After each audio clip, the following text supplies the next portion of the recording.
रुपया न केवल डॉलर और यूरो के मुकाबले गिर रहा है, रुपया एशिया की सारी करेंसीज के मुकाबले गिर रहा है। रुपया इस कदर गिरा है कि अब कहा जा रहा है कि एशिया में सबसे खराब किसी मुद्रा का प्रदर्शन रहा है तो वो रुपए का रहा। पाकिस्तान, बांग्लादेश, श्रीलंका और नेपाल जैसे जो देश हैं वहां की करेंसी भी हमसे बेहतर परफॉर्म कर रही है, रुपया उनके मुकाबले भी गिर रहा है।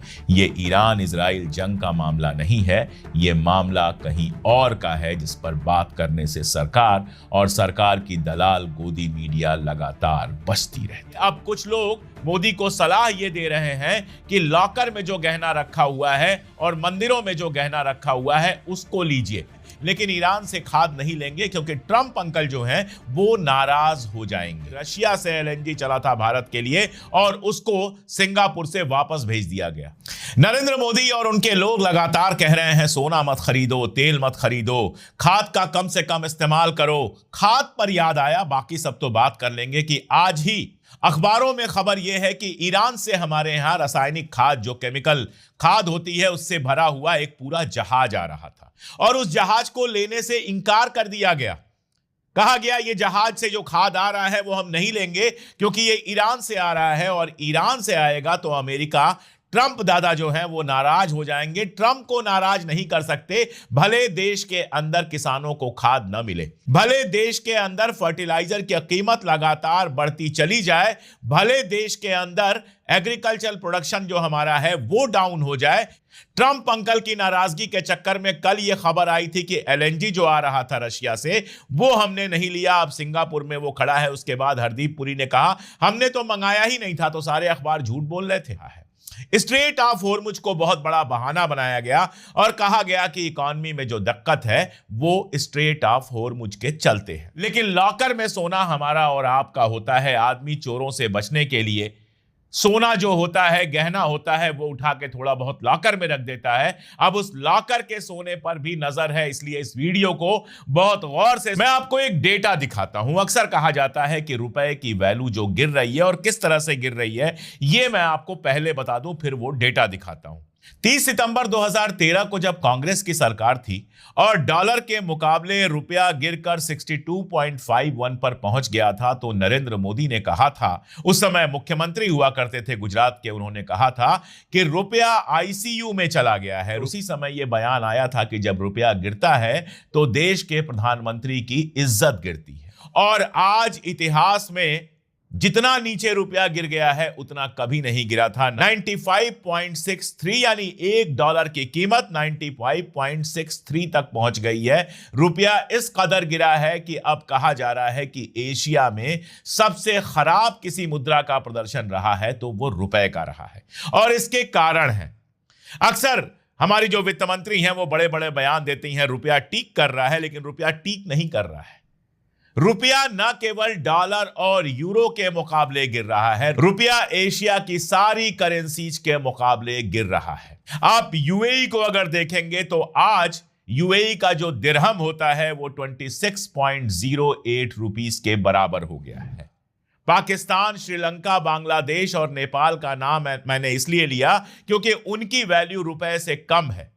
उसके बावजूद ये वैल्यू का जो डिफरेंस है वो लगातार घटता जा रहा है। ये सवाल होना चाहिए कि एशिया में सबसे खराब परफॉर्मेंस रुपए का क्यों है? रुपया ज्यादा तेजी से गिर रहा है, इसलिए रुपए की वैल्यू पाकिस्तानी रुपए, श्रीलंकाई रुपए और बांग्लादेशी रुपया जो है उसके मुकाबले भी कम हुई है।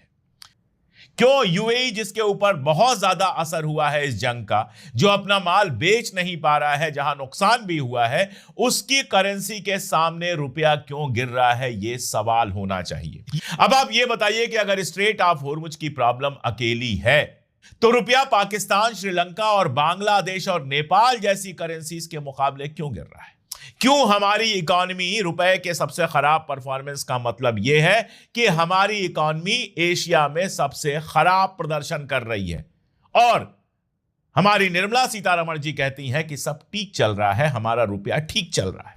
और गरीबों की सिर्फ बात नहीं है, कहा जाता है कि नरेंद्र मोदी की सरकार गरीबों के लिए तो बस 5 किलो अनाज में काम चला देती है, लेकिन रईसों को इससे बहुत फायदा हो रहा है। मैं कुछ रईसों के बयान आपको दिखाता हूं।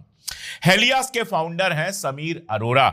समीर अरोरा का एक इंटरव्यू वायरल हुआ जिसमें उन्होंने कहा, मैंने विदेशी निवेशकों को, विदेशी इन्वेस्टर्स को भारत को लेकर इतना बेजार कभी नहीं देखा, इतना निराश कभी नहीं देखा। अब यहां पर मैं आपको एक कहानी सुनाता हूं, ज्यादा पुरानी कहानी नहीं है, यह कहानी है 4 अप्रैल 2022 की। 4 अप्रैल 2022 को संसद के अंदर, लोकसभा के अंदर शशि थरूर यानी कांग्रेस के एमपी ने कहा कि हमारे देश से जो एफआईआई यानी है उसमें से 48,286 48,286 करोड़ उन्होंने निकाल लिया है। ये बात मैं कर रहा हूं 4 अप्रैल 2022 की। और उन्होंने कहा कि इतना पैसा देश की इकोनॉमी से निकल गया है, आप क्या कहेंगे इस पर? इस पे क्या देश को नुकसान नहीं होगा?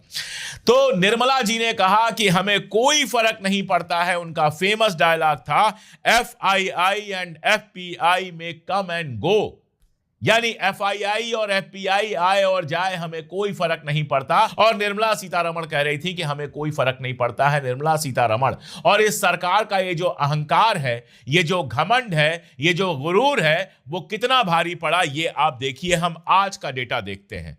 पिछले 2 महीनों में भारत के शेयर बाजार से 2 लाख करोड़ यानी $21 बिलियन निकाल लिया है पोर्टफोलियो इन्वेस्टर्स ने। किसी चीज की कीमत कम नहीं होती है और उसके बावजूद देश के आर्थिक हालात यहां कैसे पहुंच गए। एक छोटी सी घटना बताकर अपनी बात खत्म करता हूं। घटना है नंदनगांव, महाराष्ट्र की। एक किसान ने पूरे साल मेहनत करके प्याज पैदा की और 2.5 कुंटल 2,500 किलो प्याज लेकर वो पहुंचा एपीएमसी पे कि हमारी प्याज खरीद लीजिए। कहा गया इसकी कीमत जो आपको मिलेगी वो ₹1 पर केजी मिलेगी। जो किसानी करते हैं वो जानते हैं कि इससे ज्यादा तो उसका ट्रांसपोर्ट का खर्चा हो गया होगा जब वो प्याज अपने खेत से लेकर एपीएमसी पर पहुंचा होगा। किसान ने सारी की सारी प्याज वहां जमीन पर पलट दी और चला आया। तो प्याज बोने वाले किसान को उसकी उपज का ₹1 पर केजी दिया जा रहा है। और बाजार में जब आप प्याज खरीदने जाते हैं तो आप प्याज कितने के खरीदते हैं ये कमेंट में मुझे बता दीजिएगा। मैं कितने के खरीदता हूं वो तो मैं जानता ही। ये ईरान इजराइल जंग का मामला नहीं है, ये मामला कहीं और का है जिस पर बात करने से सरकार और सरकार की दलाल गोदी मीडिया लगातार बचती रहती। ये देश की हालत है कि आम आदमी पसीना गिरा गिरा के मर जाए, उसके सोने पर, उसकी चांदी पर, उसके लॉकर पर, उसके इनकम पर, उसके घर पर, हर चीज पर सरकार की नजर है। और देश की इकोनॉमी लगातार इन सब के बावजूद तबाह होती जा रही है। मैंने पूरी कोशिश की कि इस समय जो इकोनॉमी की हालत है आपको शार्ट में बताऊं। आपको क्या लगता है कमेंट में जरूर बताइएगा। जुड़े रहिए हमारे साथ, देखते रहिए हमारा चैनल। और अगर अब तक सब्सक्राइब ना किया हो तो सब्सक्राइब जरूर कर लीजिए। आज के लिए इतना ही, बहुत शुक्रिया।